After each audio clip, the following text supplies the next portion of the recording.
On time. Am I supposed to stand? Wherever you want. The video's here. The last session we had, I asked for people to raise their hands if they have never had back pain. And one brave soul, despite what it said in the newspaper, one brave soul did raise her hand to say she never had back pain. I am not going to ask if there's anybody here who's never had stress, depression, or anxiety, because anybody who raises his or her hand is going to be a liar. You can't make a lie.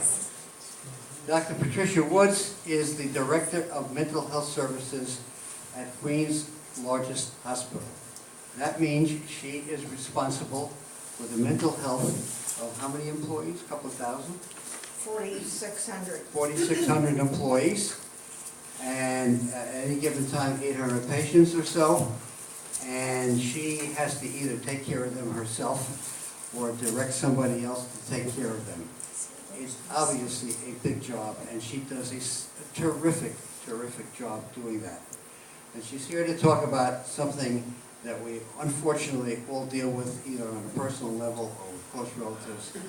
And listen carefully, because you might get some advice that could be very helpful. Dr. Woods.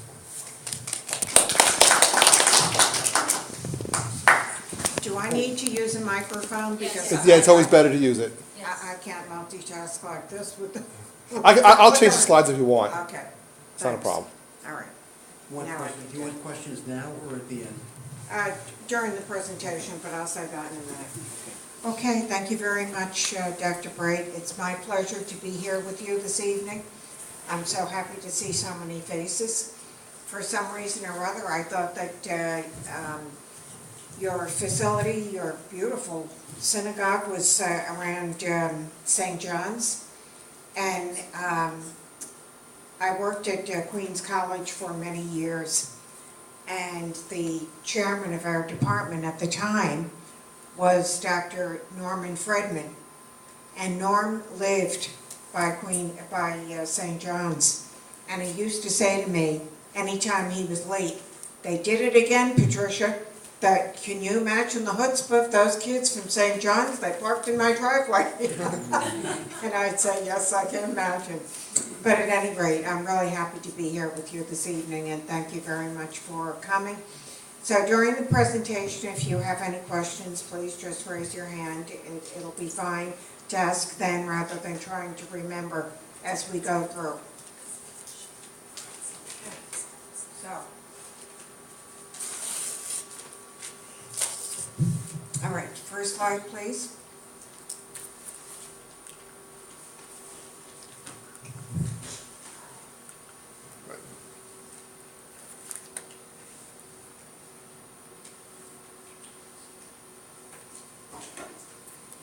All right, so as you know, stress is a part of our everyday lives, right?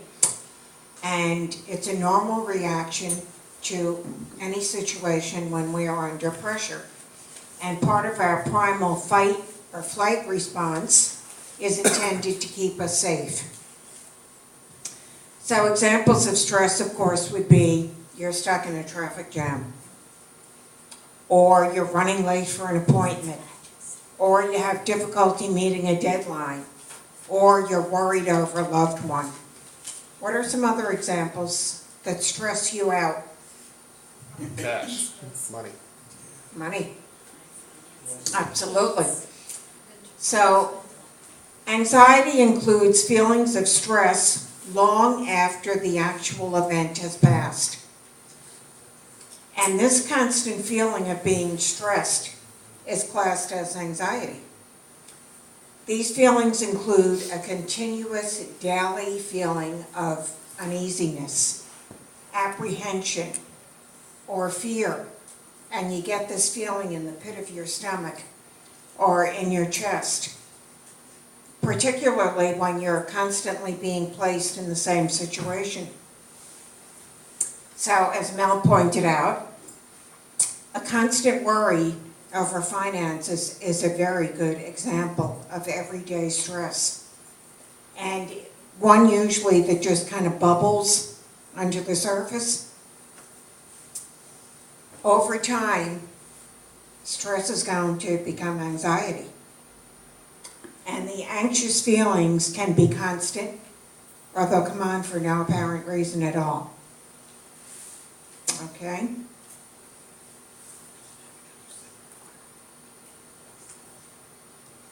Next slide, please. Now, depression is more than just a low mood. I think all of us can agree that sometimes we feel sad, or sometimes we might feel a little bit moody or down.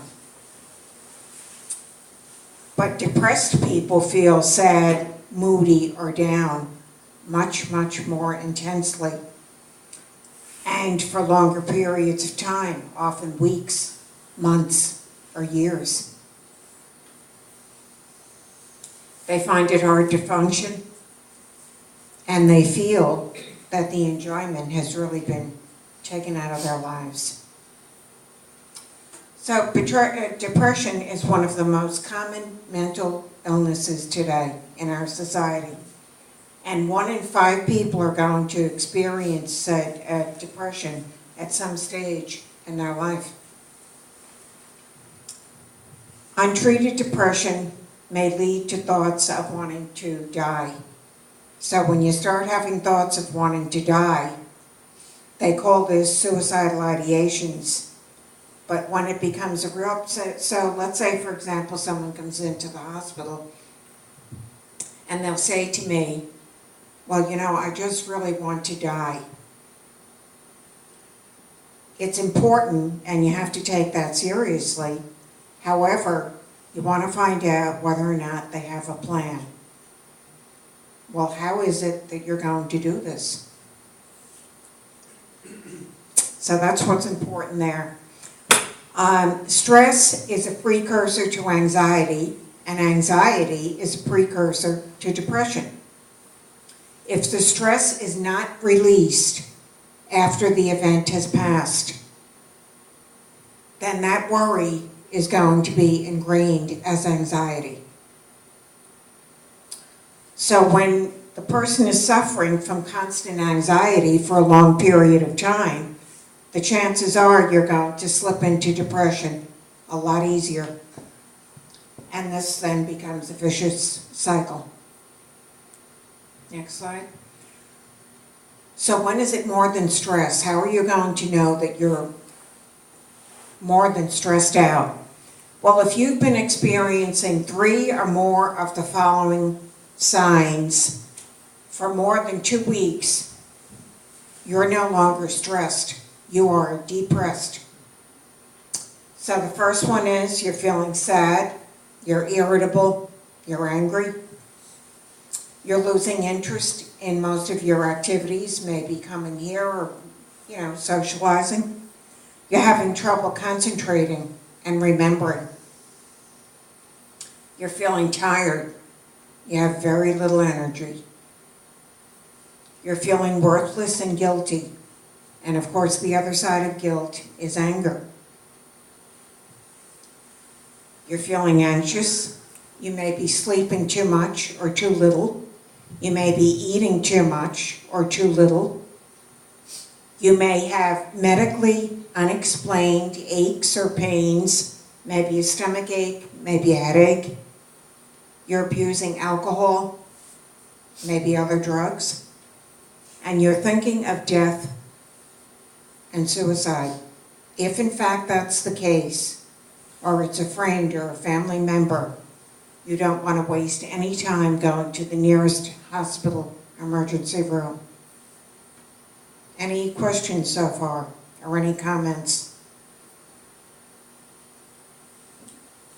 Okay. Next slide, please.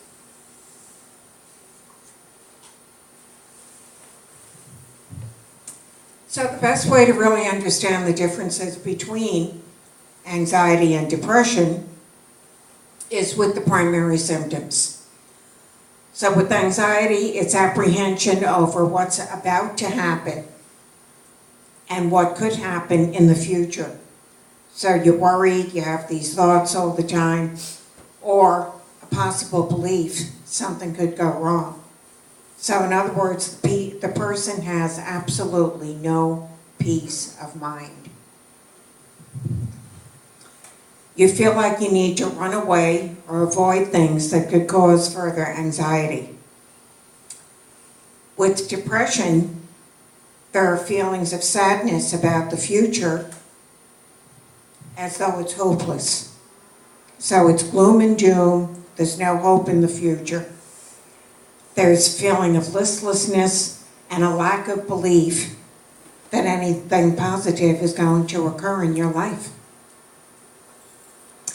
There's not a lot of worry here, not like with the anxiety, but instead, there's a certainty of future negative emotions and possible suicidal thoughts.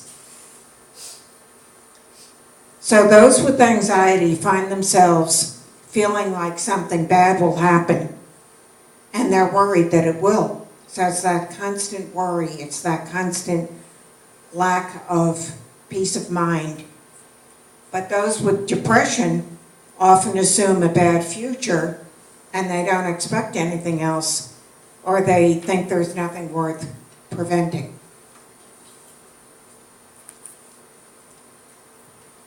Next slide, please.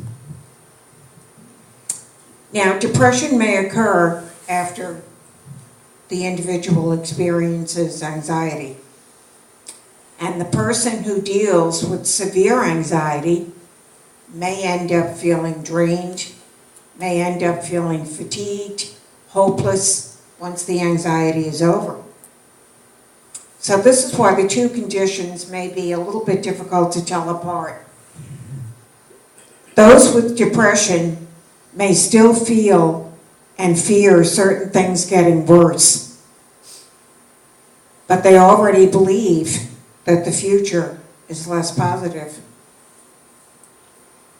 The physical symptoms can be very different, although there are some similarities. So both anxiety and depression leave a person feeling drained and fatigued. But in the case of anxiety, it occurs after intense anxiety. While with depression, it tends to be more constant without necessarily having any trigger.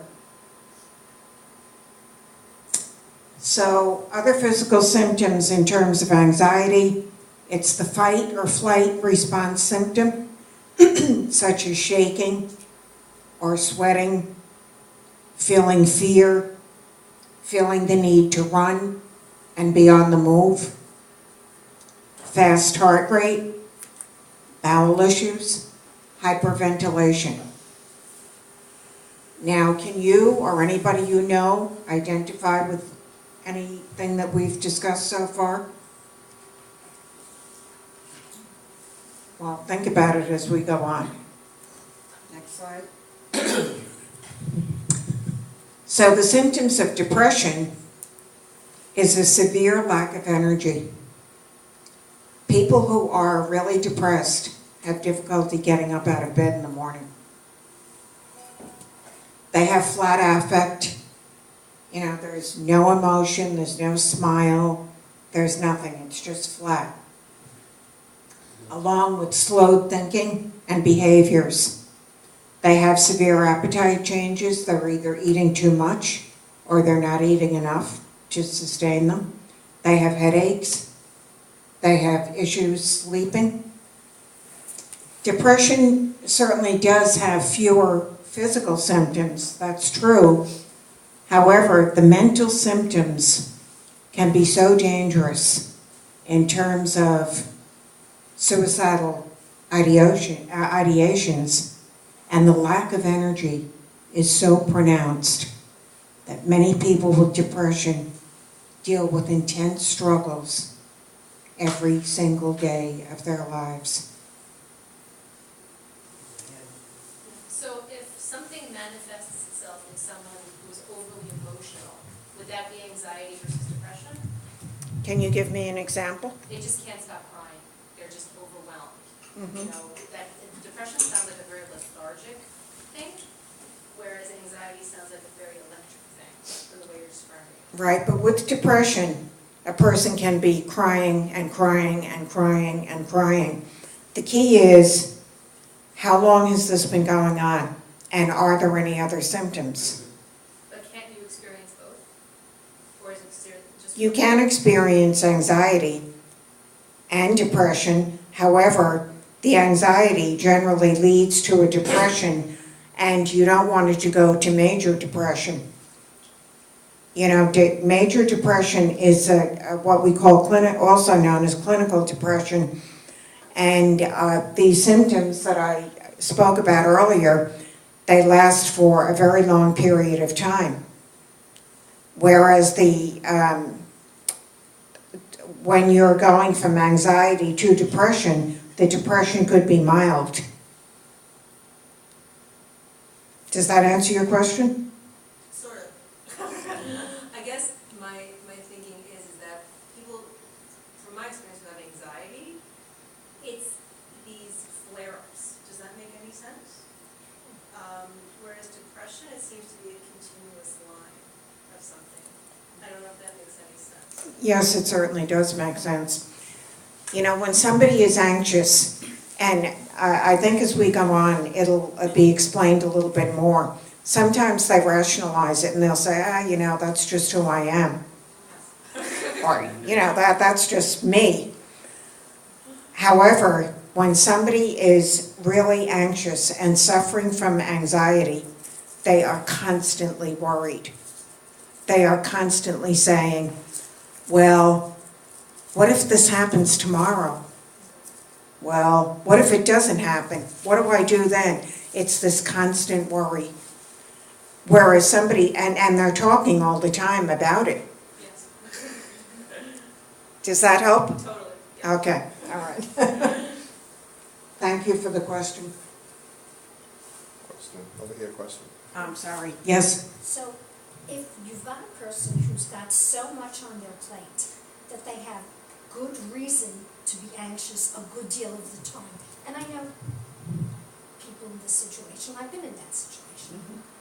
How do you deal with that without, say, is there a way to deal with that before it turns into anxiety that needs medication? Absolutely. So Absolutely. There are many ways to deal with it.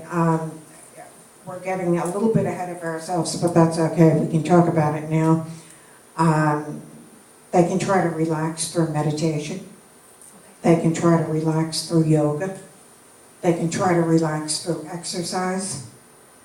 They can try to talk with somebody about it, you know, professional therapist. okay, but none of these things take away the causes of the anxiety. Absolutely not. Absolutely not.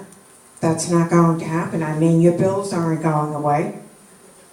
You know, whatever your issues are in life, you know, maybe one day they will go away, but right now, while you're anxious about it, they're not. So it's only managing your manifestations, That's right. because you can't manage the. That's right. I have a sister who is very anxious, so that nobody in the family wants to tell her anything. Because she just, you know, becomes almost unglued. And she talks about it, and she's talking about it, and she can't sleep, and she's calling people the next day and the day after, and, you know, so she's very anxious. Yep. Yes. How does one professional decide in helping the patient if the cause is chemical in nature, or if it's, I don't know how to describe anything else from the anxiety thing, just a worry thing or a mental health type of thing, rather than chemical? How do they? Well, when the anxiety moves from anxiety to depression, we know it. But it's interesting, someone who's anxious is aware of it, someone who's depressed often is not. So, and we'll talk more about that in a minute. Could it just be like one topic that drives you to be anxious? Absolutely. Like normally you're totally normal, and one thing, that topic is brought up, all of a sudden but once the topic just goes away, Is the topic something that is part of the person's life? yeah, but it could be a topic that like could be put aside also. I'm not saying whether you have to pay the mortgage or not the money. I'm talking about something where someone's asking you to do something, and if you don't do it, life goes on too, That's right. So that's a decision you have to make. And we're going to talk more about that in a minute or so. But stay with that question. Yes. Okay, well, you're talking about, I guess what you're talking about should be called clinical depression, right? Mm-hmm. Okay, but I had thought that it'd be like catching cold. Where do you get the cold? I don't know. It just happened. And I had thought clinical depression was the same thing. Maybe everything is all right with your life, with money, with your relationships, everything like that. Nothing to be worried about. And I heard people who just have it. I hear a lot of celebrities have depression, clinical depression. Well, clinical depression, or major depression as we know it, stems from genetics or chemical imbalance. And usually if you have major depression in your family, there's a strong possibility that you're going to have it as well. It's like if you have blue eyes, if your mother and father have blue eyes, you're going to have blue eyes. However, that does not mean to say that it can't be treated, because anxiety and depression both can be treated very successfully, I might add. Okay. Next slide, please. So anxiety and depression may contribute to the development of each other, but usually it's that the anxiety eventually causes the depression. And poor coping combined with intense anxiety symptoms may lead to feeling hopeless, and that creates depressive symptoms, and left unchecked, the depression becomes more severe. And that's key. So anxiety and depression can feel very natural, because this is very natural for my sister to behave like this. This is who she is, and everybody in the family knows it. So if it feels natural, people don't often receive adequate treatment. A depressed person rarely thinks, I have depression, because their mind generally believes that these emotions that they're feeling are true for them. And someone with anxiety often feels the same way, although the person with anxiety, usually they're a bit more prone to realize they have a problem. I mean, my sister knows that she's anxious. She'll say, I get so emotional. We all know that, that's why we don't tell her anything. So the good news is that both anxiety and depression are treatable, and the research has developed ways for them to both be controlled. Now, did that answer your question? Yes. Okay. All right. Yeah, yes. And maybe this is a little off. Do phobias stem from anxiety? Do they have their origin? They can, yes. I know it was a little off, but. It's a good question, they certainly can. Please, if you ask you a question, say it loudly and face the back. I should scream. I asked. Okay, I'll ask. All right, next slide, please.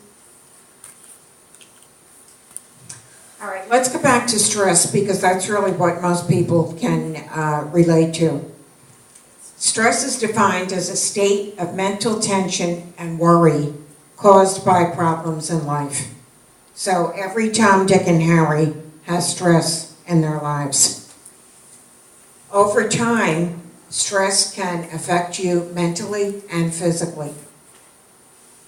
And stress becomes a problem when you feel overwhelmed by the challenges. Significant changes take place in your body during periods of stress. I'm sure we can all identify with that. Extended periods of stress can cause destructive changes in your body. You may develop an ulcer, such as depression or a suppressed immune system. Stress is a normal, psychological, and physical reaction to a positive or a negative situation. And stress itself is not abnormal, and it's not bad. What's important is how you deal with that stress. Some people develop depression after a stressful event, such as death of a loved one, loss of a job, the end of a relationship, a serious illness. What else? What else? What other examples do you think may develop into depression? Your cleaning woman cancels every week. Well, hopefully that's causing you anxiety and frustration and you're not going into a major depression. But I can understand that could be pretty annoying. Anything else? Fire in your house? A fire in your house? Having a baby. That, now we're getting to that, that's a positive. Okay, so these are often negative and traumatic events that can cause tremendous stress. Please, next slide. So stress often occurs as the result of a positive, such as marriage, moving to a new location, starting a new job, or having a baby. Now, I'm licensed in mental health, but I'm also licensed as a marriage family therapist. So I was working with this couple at one time, and they were so upset because they weren't getting pregnant. So one week they came to session and said, guess what? We're going to have a baby. So they were thrilled. Everything was working out great. The pregnancy went very well. And the delivery went well. Everything was perfect. So they have their little bundle of joy, a little baby boy. And then I didn't hear from them. Everything was okay. 4 months later, I get a call from the husband. And he says, this is not working. I said, oh. And what isn't working? He says, she has no time for me. It's all about the baby. Now, of course, you have to understand that it was just the two of them for 10 years.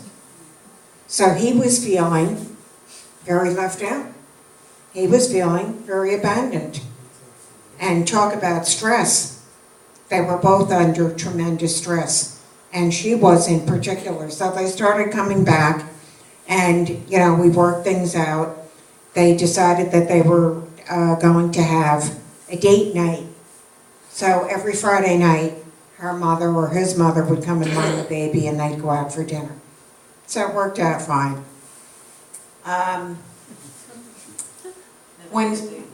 Excuse me? You never had a date night? Nope. Oh, yeah, well, I'm a cheap date anyway. Never had a date. that's too bad.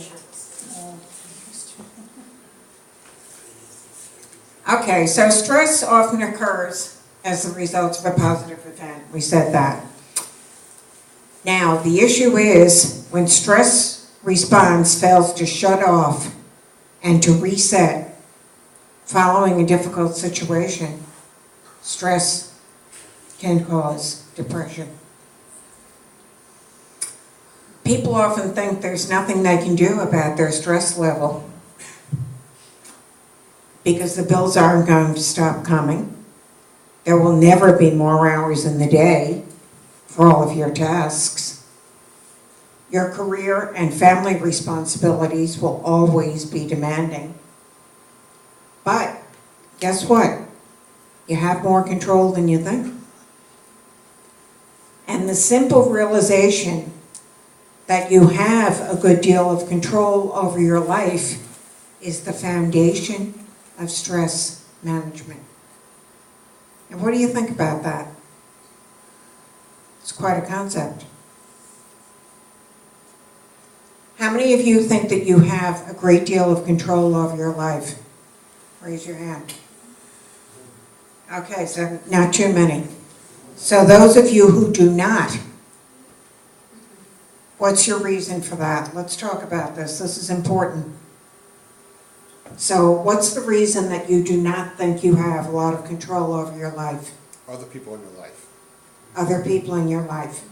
Can you give us an example of what you're talking about? Family members make demands on your time. Okay. So family members make demands on your time. So can you give me an example of that? Let's say you had a plan for your day, you were gonna do something, and then you get a call that's a relative says, I need you to come and take care of such and such. I really need you. So that you feel like you have to go there because, you know, it's your family, and who knows, if you don't go, it's gonna cause a problem in the family. So it's your job in the family to keep peace. One example, that's an example. No, I know, I'm just saying. So that's your role in the family to keep peace. So what would happen, well, you just said, if you said you're not going, that it would cause problems. Right, the phone calls would go around, oh, so-and-so, she didn't do what I asked her to do, and it creates all kind of friction. I know exactly what you're talking about. Know exactly what you're talking about. However, it's important, if it's important enough to you, to learn to say no. I'm not suggesting you do that because I don't know your circumstances. If it's important enough to you, then it's important to say no. But that's something that you'd want to think about, yes. So what if you get a call from your kid's school? Yeah, saying, I don't know, some issue, whatever issue it is, and it has to be solved now. You tell them no, and you got a problem with your kid, you know, this is, or your parents or whatever, you know. You know, the parents, wherever the parents are, you got a call from like the place where they're staying, and it's got to be solved now. You know, you say no, you can't put it off. well, that's, you know, I mean, if you get a call from your child's school and there's something going on that really needs to be addressed, well, I think you would need to do that. This situation is different. So I'm not in control. So I'm not in control of the situation. Well, you can say no. You can say I'm not coming. However, I wouldn't do that. What happens there is, so you get the call from the school, they tell you you have to come right now. And you and I both know it's better to go, right? So what are you saying to yourself up here? I don't feel like going. I don't feel like going to Brooklyn. Right, I don't feel like going to Brooklyn. I don't feel like doing this. What are they calling me for in the middle of the day? I could be doing 20 other things, right? Yeah.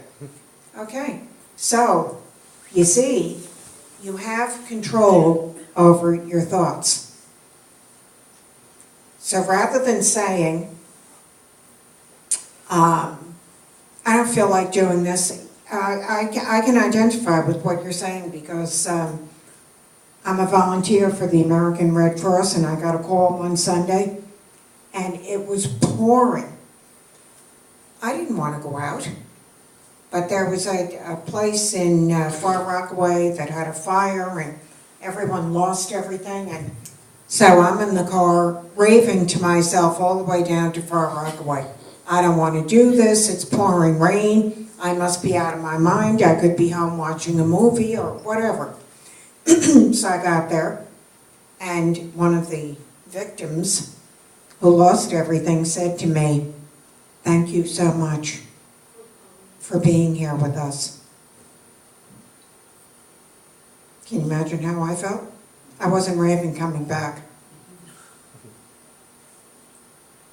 So the point is, you know you have to go to the school.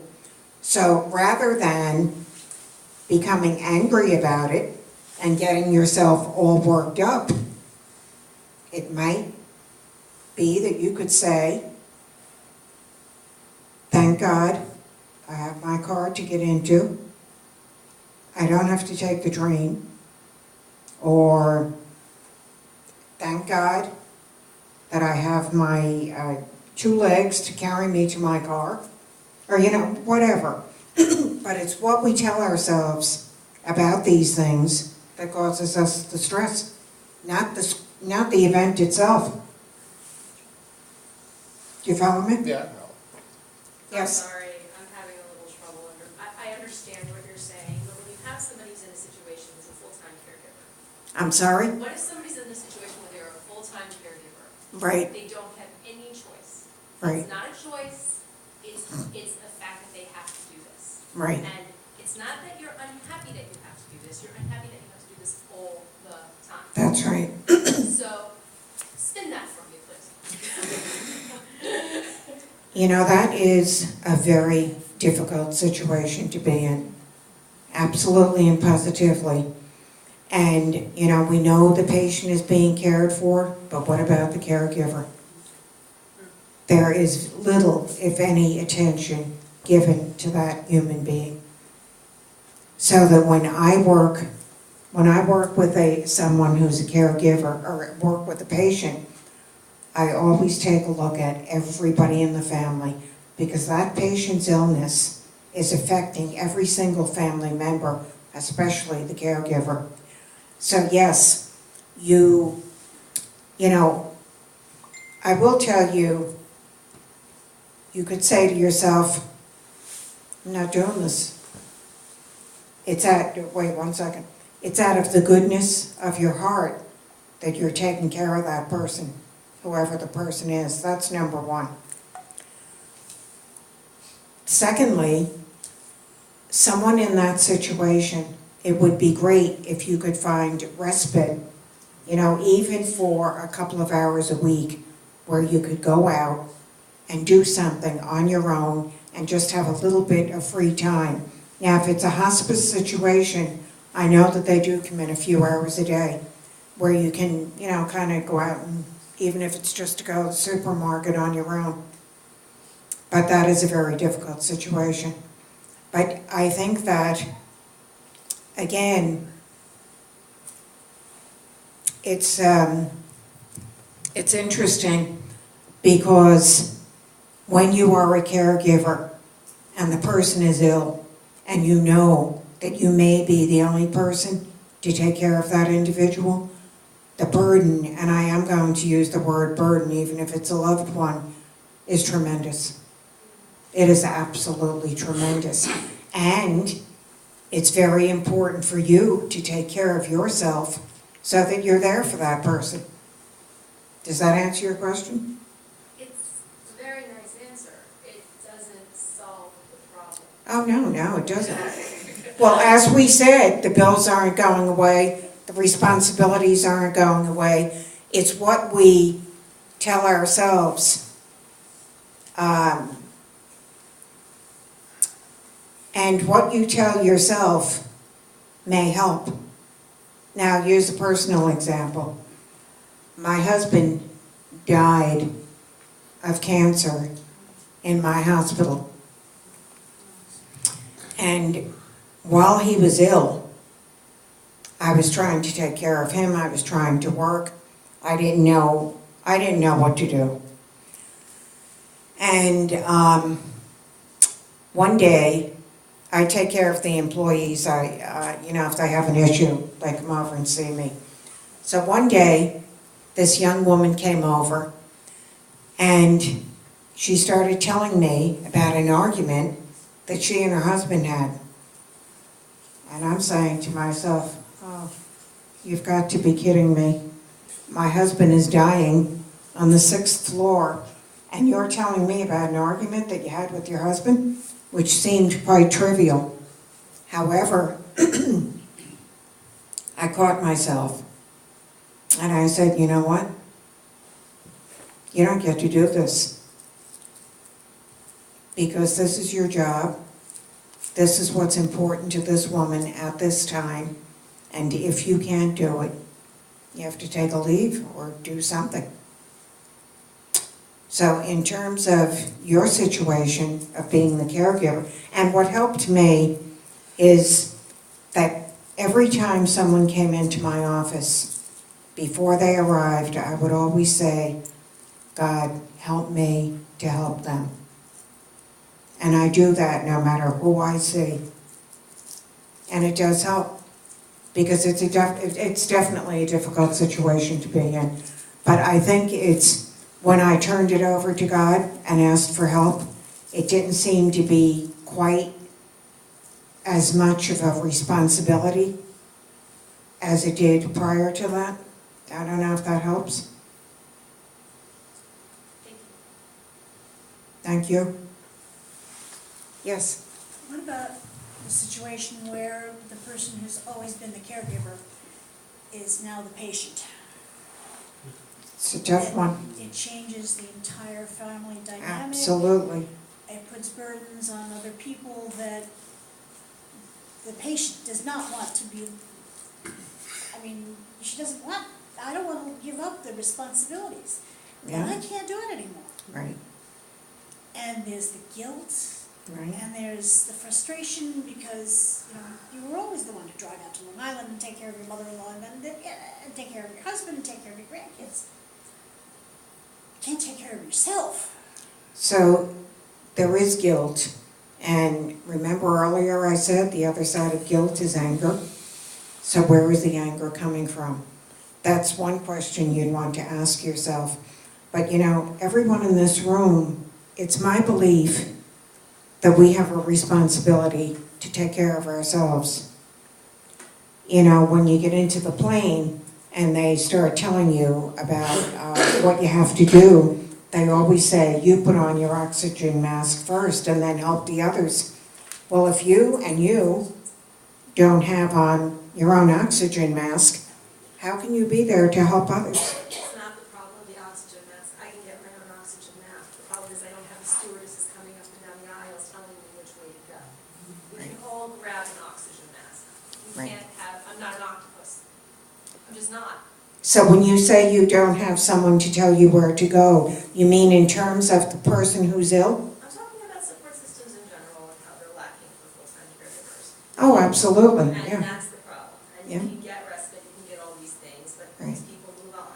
That's right. And you can, and these are very nice ideas, but in reality, people are kind of like hens. Eventually, they run out and get a new one.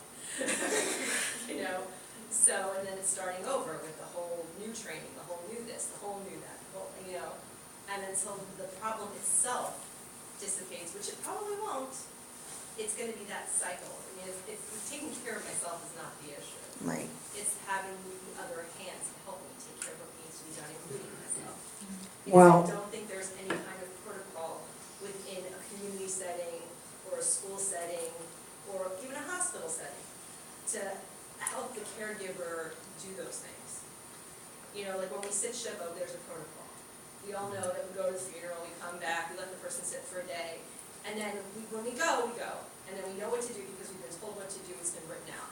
When it comes to somebody in a situation where they're taking care of a loved one, when they're needed, there's no protocol. Sometimes, you know what, a couple just doesn't fix it. That's right. That's right. So in other words, what's really being said here is you have to learn the ropes on your own, besides being the primary caregiver. I understand that completely, yes, Well, there is a remedy called denial. right, Last summer, my mother-in-law, may she rest in peace, was diagnosed with stage 4 stomach cancer. They performed a colostomy on her. And, well, my wife was trained as an RN. She dropped out before graduation for whatever reason, that was many years ago. And because she knew what it was going to be, which eventually was. My mother-in-law passed away a few months ago. But her brothers, her sister and her brothers didn't know. They thought, oh, colostomy, okay. When you get better, we'll reverse the colostomy. not all the And time. That doesn't happen all the time. it never happens, and Right, that's not, yeah. can't be reversed. But I think most people think that's stupid to actually believe it's going to be reversed. It could just be, you know, which I see like the whole thing is the other side of the coin of anxiety, denial. Oh, everything's okay. Well, you know, Okay. sometimes denial can be very good. It's when you lose touch with reality that the denial is not good, yes. Some families can have 6, 7, 8, 9 children, Absolutely. And and one, then one parent, right, and it happened to us yeah. more than once. Yeah. With his parents and with my mother. And So it was. both of us were left looking after. Yeah, Basically, the parent was abandoned yeah, by the siblings. yeah. You know, it's one of the hardest things you go through when you get that extra hit. And you ask for assistance, and you are summarily told, no, we're not coming anymore. And on top of that, and it irks me because we lost his brother last week. I'm And the sorry. memories of looking after his parents, that not a phone call was made for Rosh Hashanah, not a phone call was made for a birthday, not a phone call was made for Pesach or Hanukkah. And it conjured it up. And I could have yelled on the telephone and told the surviving people, how dare you treat us this way? Yeah. We looked after the folks, and you didn't lift a finger. 2.5 years with his father in a hospital bed in our living room with a stroke. Wow. Yeah. Yeah. It's very difficult, very difficult. Yes, I have the flip side of that story. One sibling, one mother, and don't bother me, it's not your business. How do you deal with that? you mean your mother said that to you? No, my sister. She shut you out? Yep. Oh, so I'll you, take care of everything, but she still complains about how she That's took a care of horror. everything. That's disgusting. So, it is what it is, you can't change the nature of a person.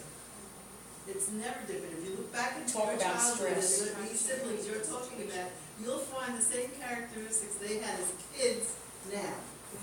oh, absolutely. One thing more. You see, the way you behave as an adult is generally the way you behaved in your family of origin.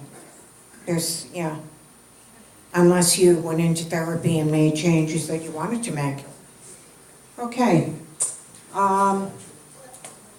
Next slide, please. I'm sorry?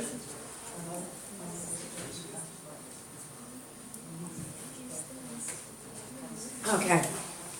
Identifying your sources of stress isn't easy, and they're not always obvious either. So it's very easy to overlook your stressful thoughts, feelings, and behaviors. And you may know that you're constantly worried about deadlines at work, but maybe it's more your procrastination, not the job demands, that leads to the stress. So you want to look at your habits, you want to look at your attitudes, you want to look at your excuses to identify what are your real, true sources of stress. Do you explain stress as temporary by saying, I just have a million things going on right now, even though you can't remember the last time you even took a breather? Or do you find stress as an integral part of your work or your home life by saying, things are always crazy around here? Or do you define stress as part of your personality? I have a lot of energy, nervous energy, that's all. Or maybe you blame others for your stress.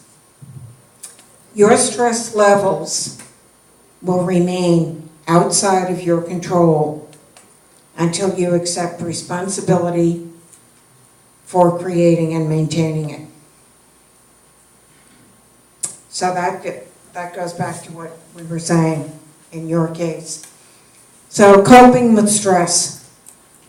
A number of psychological factors can help the stressed out person to avoid becoming depressed. Family support, in some cases, not all, helps reduce depression and improve psychological health. Exercise will improve cholesterol levels, lower the blood pressure, and support the immune system. Adequate sleep is so very, very important. And it helps to avoid stress and depression. You want to set limits. You don't want to take on more than you can handle. And when you are the primary caregiver, that happens all the time. And like you say, very often there is no choice. However, you want to stop the unhealthy thoughts because positive thoughts decrease the depressive symptoms, whereas negative thoughts increase depression. So rather than thinking the worst, oh, if I'm late for work, I'll lose my job. What could you think instead? Well, this is an easy one. So, you say to yourself, well, I'm not going to lose my job, but I guess I'll be in trouble with my supervisor. So coping with stress, it often helps to relax. Whether you're talking about meditation or deep breathing or relaxation tapes or yoga, whatever it takes. And of course, if anyone in here smokes, I would suggest that you stop smoking. Nicotine boosts stress levels, so find a way to quit. Limit the caffeine, limit the alcohol. Caffeine is a stimulant, alcohol is a depressant, and please drink both of them in moderation. I asked it one day when I was talking about caffeine, I asked, how many cups of coffee do you drink each day? Someone raised her hand and said, 18. 18 cups of coffee. She says it helps with the stress and the anxiety. Okay. So you want to eat right, eat a healthy diet, avoid sugar and carbs. Socialize. People with social connections are healthier. In the case of the caregiver, it always helps to talk. Talk to a friend, talk to someone who understands. Social contacts helps to elevate the mood, which of course is a buffer for stress. Try to maintain a sense of humor. It's not always easy. Try to maintain a sense of gratitude and love. Humor, gratitude, and love help buffer against depression during high times of stress. The night my husband died when I came home, obviously, you can imagine how it was. And each night before I go to sleep, I do a gratitude exercise. And I try to remember everything that I'm grateful for. And it helps you in terms of putting you in a positive state of mind. So I said to myself, oh, well, I can't do this tonight. I've just, lost my husband. And then I heard a little voice say, yes, you can. Because I was very grateful to God that he was no longer suffering. So it's at times when you are at your lowest that it's important to try, and it's hard, to remember what it is that you're grateful for. You may want to start a stress journal. This can help you identify stressors in your life and the way you deal with them. I couldn't do that at the time because I was having difficulty concentrating, but you might be able to. Each time you feel stressed, you keep track of it in your journal. As you keep the daily log, you're going to see patterns, you'll see themes, and you'll write down what caused my stress. If you don't know, try to guess at it.